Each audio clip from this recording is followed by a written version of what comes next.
ओम शांति। आज की वाणी में बाबा हमको खुद का परिचय दे रहे हैं और जिस देश में अवतरित होते हैं उसकी महानता बता रहे हैं और कैसे आत्मा पाप से पुण्य आत्मा बने उसकी विधि बता रहे हैं बाबा। पहले पहले तो बाप हमको ये स्मृति दिलाते हैं कि बच्चे, ये भारत भूमि गाई जाती है कि शिव निराकार शिव की भूमि है, जिस भूमि पे अवतरित होकर के बच्चों को राजयोग सिखाया, राजाई प्राप्त कराई और भगवान खुद आकर के बच्चों की सेवा भी की। तो इतनी महान भूमि होती है, जैसे कोई एक वीआईपी आत्मा होता है, इसने विलायत में शरीर छोड़ा है तो इसकी बॉडी को वापस अपने ही भूमि पे लेके आते हैं ना।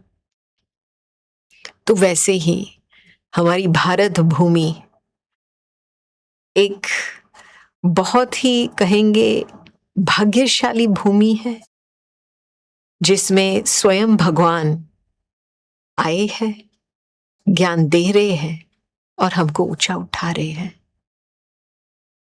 तो यही है समय जो हम संगम का समय कहेंगे, जो हम एक गॉडली स्टूडेंट लाइफ, जो आज बाबा ने बताया है, गॉडली स्टूडेंट लाइफ हम बिता सकते हैं, क्योंकि वो ईश्वर निराकार शिव भगवान, चाहे वो अल्लाह के नाम से, परमात्मा के नाम से, भगवान ईश्वर जो भी नाम से पुकारते हैं, वो हस्ती आई है और हमको कुछ सिखाने के लिए आई है, हमारा सुधार हो उसके लिए आई है।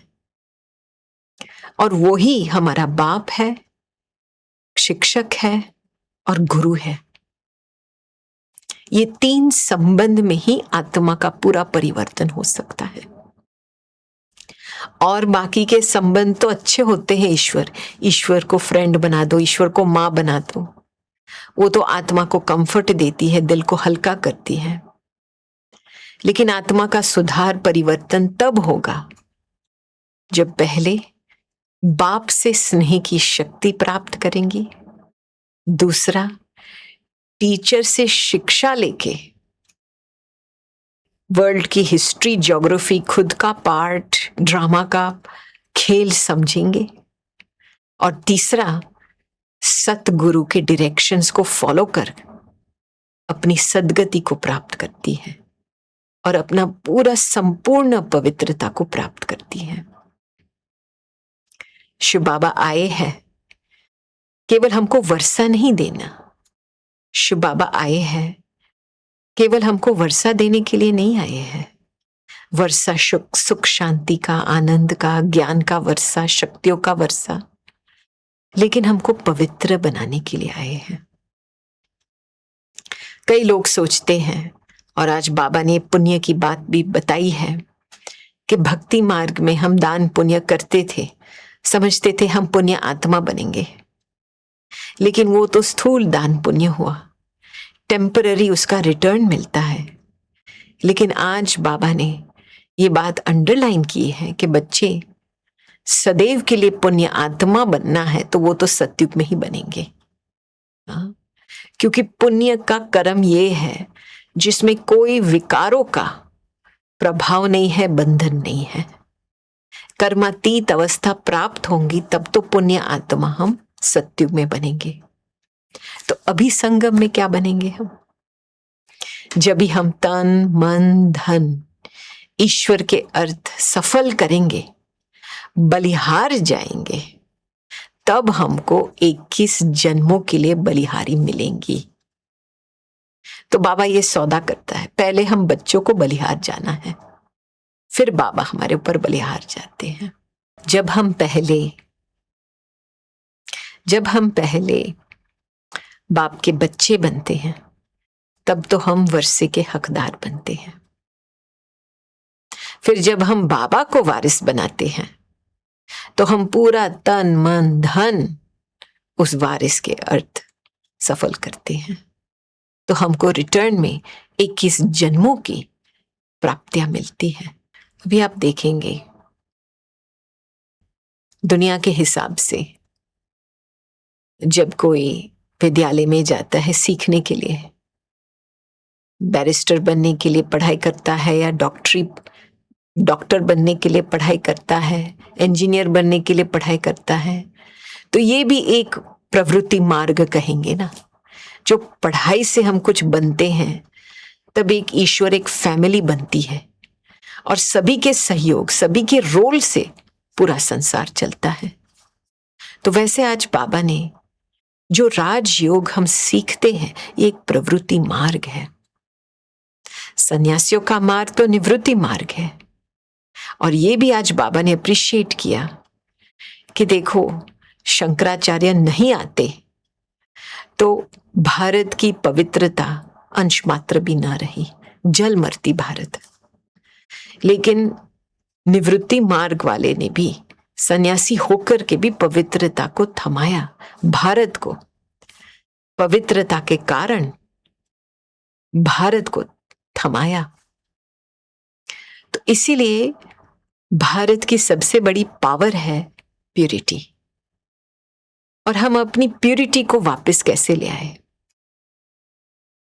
तो आज बाबा ने एक बहुत ही अच्छी बात अंडरलाइन की है कि बच्चे राजयोग की पढ़ाई से पाप क्या है, पुण्य क्या है, वो रियलाइज करना है। भक्ति मार्ग में जब हम ईश्वर को पुकारते थे तो हम केवल यही आश रखते थे कि हमको साक्षात्कार मिले। हमको स्वपरिवर्तन का तो कुछ भान भी नहीं था कि हमको बदलना है, हमको राजाई प्राप्त करनी है। जब ज्ञान मार्ग में आते हैं और ईश्वर हमको रोशनी देते कि तुम क्या हो बच्चे, स्मृति जगाते हैं कि तुम वही पवित्र देवी देवता धर्म वाले थे।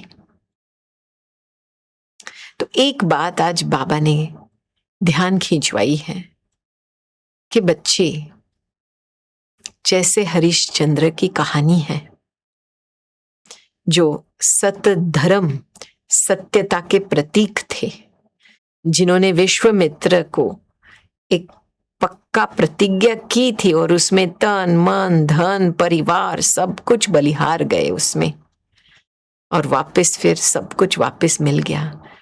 तो इस कहानी भक्ति मार्ग में भी एक महत्व है इस कहानी का कि हम जब विकारों का दान देते हैं तो वापस नहीं लेना है। अभी विकारों का दान कैसे होता है? पहले तो वो रियलाइजेशन होना चाहिए अंदर से कि विकार का बीज क्या है। देह का भान। जब देह का भान शुरू होता है, जो हम कहते हैं सेल्फ कॉन्शियसनेस शुरू होता है, तब हम भूलना शुरू करते हैं। हम खुद अपने स्वराज्य को भूलते हैं, अपने वैल्यूज को भूलते हैं, अपने नियम मर्यादाओं, श्रेष्ठ मर्यादाओं को भूलते हैं, तो हम भूले ही करते हैं। तब विकार शुरू होते हैं। पहला विकार काम विकार का। जब ये मिट्टी, देह की मिट्टी आकर्षण करती है, नाम रूप आकर्षण करती है, तो हम मिट्टी में गिर जाते हैं। उसकी ग्रेविटी, अट्रैक्शन की ग्रेविटी होती है, और उस अट्रैक्शन के कारण नाम रूप में फंसते हैं। मेरापन शुरू होता है, ये मेरा है, ये मेरी है, इच्छा है, तृष्णा शुरू होती है। और जब हम स्वार्थी बनते हैं तो बस हम अपना ही देखते हैं, मुझे मेरे लिए क्या करना है, औरों की बात छोड़ो। फिर जब मेरी इच्छा पूरी नहीं होती है तो औरों को दुश्मन बना देते हैं। तो वंडर की बात यह है कि रावण है क्या? रावण का तो 10 शीश वाला रावण दिखाया है। 5 विकार मेल के, 5 विकार फीमेल के, और वो 5 विकार है काम, क्रोध, लोभ, मोह, अहंकार। आप कोई भी बीके सेंटर में जाएंगे, सब कुछ आपको फ्री ऑफ चार्ज मिलेगा, केवल आपसे ये 5 पैसे मांगेंगे कि आपको ये 5 चीजें छोड़ के जानी है, काम, क्रोध, लोभ, मोह, अहंकार। तो ये पहले अंदर से जांच करनी चाहिए कि कितने जन्मों तक हम देह के भान में रहे हैं। एक बहुत बड़ा झाड़ विकारों का हमारे अंदर बढ़ गया है, तो उसको रियलाइज करना। चलो भल बाबा भी समझते हैं कि भल माया के तूफान आएंगे बच्चे, बहुत सामना करना पड़ेगा, लेकिन जो विकार के संकल्प होते हैं उसको कर्म में नहीं लेके आओ। ये पहला कंट्रोल चाहिए। फिर उसके बाद जब हम पाप कर्म जब फुल स्टॉप लगाते हैं, तब हम फिर संकल्प को कंट्रोल में लेके आ सकते हैं। तो विकार का दान पहले फीलिंग से होता है। जब आपने कोई चीज बुरी मानी कि ये चीज मेरे लिए नुकसानकारी है, तब तो अंदर से उस चीज के लिए नफरत होती है ना, क्योंकि आपने देख लिया कितना नुकसान करता है खुद को, औरों को। तो जब उस चीज को आप दिल से रियलाइज करते हैं कि ये चीज मेरे लिए ठीक नहीं है, तब तो अंदर से एक निर्णय, एक दृढ़ संकल्प पैदा होता है कि मुझे ये नहीं करना है, नहीं बनना है। और अंदर से एक और बात भी है कि अंदर से थोड़ा सा रिपेंटेंस भी होना चाहिए, पश्चाताप भी होना चाहिए कि देखो मैं ऐसी थी, मैंने इतने लोगों को दुख दिया इस संस्कार स्वभाव के कारण, तो मैं खुद को फॉरगिव करूं, औरों से मैं खुद को क्षमा करूं, औरों से क्षमा मांगू। क्योंकि अंदर एक देवता बैठा है, पुण्य आत्मा तो वो देवता है, और वो देवता के कितने ऊंचे गुण हैं, और हम इतने नीच पाप किए हैं, तो थोड़ा पश्चाताप तो होना चाहिए ना। तो उसके वजह से फिर हम स्वयं को क्षमा कर सकते हैं और हम औरों से क्षमा मांग सकते हैं। कोई भी भूल की है, जल्दी फट से फट सॉरी बोल दो, क्षमा मांगो और रियलाइज करो कि ये भूल किस कारण से हुई है, और आगे चल करके ध्यान रखो कि दोबारा ये भूल नहीं होना चाहिए। हमारी मीठी मम्मा जो पहली इस यज्ञ की एडमिनिस्ट्रेटिव हेड थी, वो कायम ये शिक्षा देती थी कि बच्चे, एक भूल की परमिशन है, लेकिन दूसरी भूल नहीं करना जो पहली भूल की रिवीजन करनी। मम्मा कहती थी एक भूल भल करे, लेकिन दूसरी भूल ना हो जो पहली भूल की मन में रिवीजन हो। तो हम क्या करते, वही चीज को बार बार खुद को रिमाइंड करते, मैंने ये किया, मैंने वो किया, मैंने वो किया, तो फिर वो ही भूलें करते रहते हैं। तो अंदर चित्त से उस भूल को मिटाना है, और वो याद की शक्ति से होती है। देखो, पवित्र बनना एक चीज है, लेकिन पावरफुल बनना ये दूसरी बात है। और पावरफुल और स्ट्रॉन्ग जो माया के तूफान को सामना करे, झूठ को खत्म करके सच्चाई की राह पे चले, उसके लिए ताकत चाहिए, और ये ताकत योग बल से आता है। तो आज बाबा ने ये भी बताया है कि योग तो शब्द शास्त्र में आता है, लेकिन वास्तविकता में हम ज्ञान मार्ग में योग को याद कहते हैं। आप देखो, एक नेचुरल स्वाभाविक चीज है कि आप अपने शारीरिक माँ बाप को याद तो करते रहेंगे, बैक ऑफ द माइंड तो वो रहते ही है, लेकिन ये तो एक जन्म के माँ बाप है। वो परम पिता परमात्मा अविनाशी अनादि जन्मों तक हमको साथ दे रहा है, हमारे माँ बाप है। तो जब वो स्मृति आती है अंदर कि मैं कौन हूं, तब तो वो निरंतर याद रह सकती है।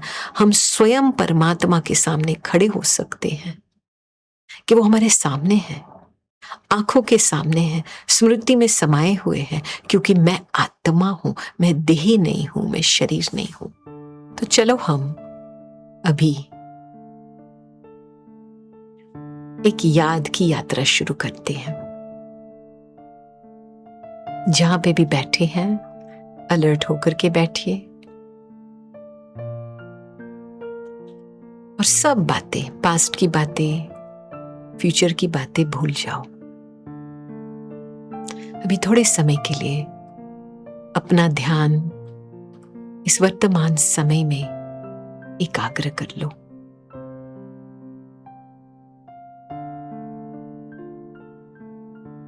गहरा श्वास लीजिए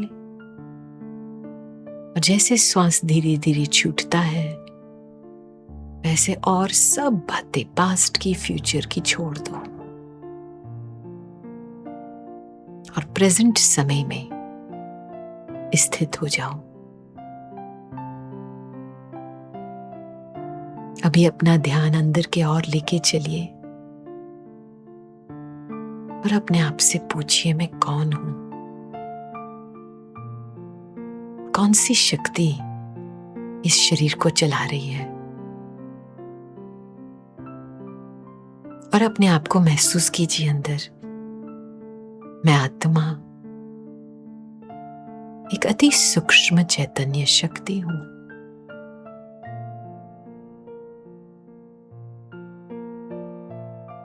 अभी ये पूरी चैतन्य शक्ति एक ज्योति बिंदु बन जाती है। अभी एक सेकंड अपने आप को विजुलाइज कीजिए कि मैं एक ज्योति बिंदु आत्मा इस भ्रुकुटी के बीच में बैठी हूं। अपना शारीरिक नाम रूप भूल जाओ और एक ज्योति बिंदु आत्मा बन जाओ।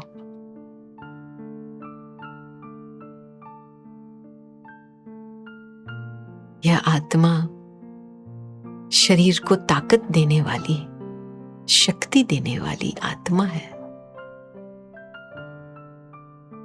तो आत्मा की शक्ति कहां से आती है? फिर अपना ध्यान परमात्मा के ओर लेके चलो। सबसे ऊंचते ऊंच श्रेष्ठ परम पिता परमात्मा, वो भी एक ज्योति बिंदु है और मैं आत्मा उसकी संतान हूं। तो उसी स्मृति में हम जब रहते हैं तो वो परम पिता परमात्मा बिंदु का रूप है, लेकिन सिंधु का काम करता है। प्यार का सागर है, शांति का सागर है, शक्तियों का सागर है। और इन सागर के लहरों में आत्मा रिफ्रेश हो जाती है, आत्मा का स्नान होता है, आत्मा पवित्र बन जाती है। आत्मा की बैटरी रिचार्ज होती है।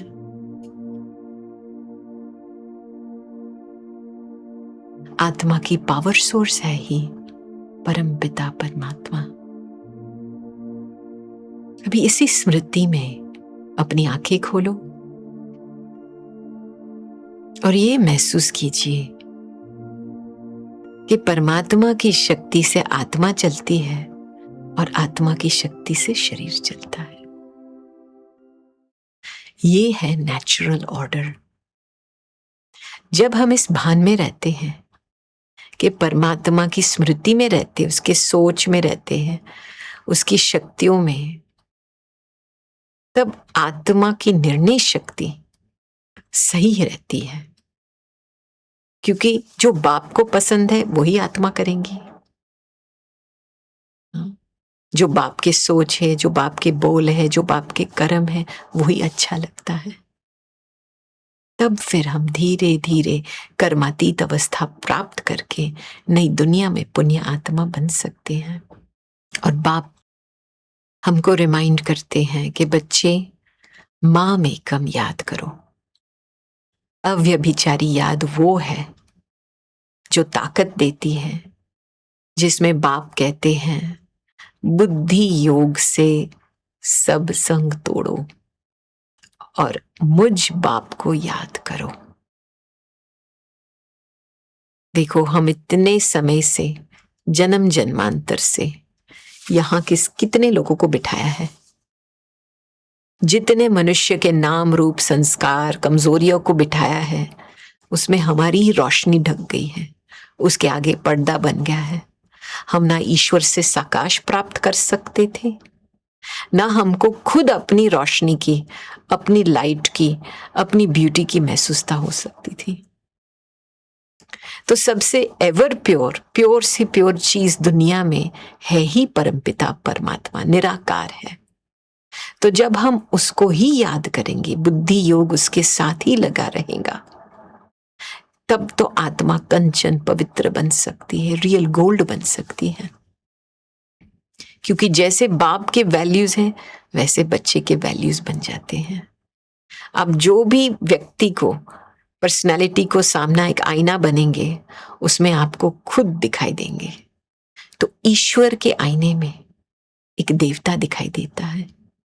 तो इसीलिए जितना हमारा योग एक परमपिता परमात्मा के साथ रहता है, तभी हमको हमारी दिव्यता की महसूसता होती रहेंगी और वो निर्णय शक्ति आती रहेंगी कि पाप क्या है, पुण्य क्या है, मुझे पाप कर्म नहीं करना है। तो यही है एक नेचुरल योगी बनने की बेसिस। आज वरदान में बाबा ने ये बताए हैं कि सहज योगी, एक नेचुरल योगी, एक नेचर बननी चाहिए।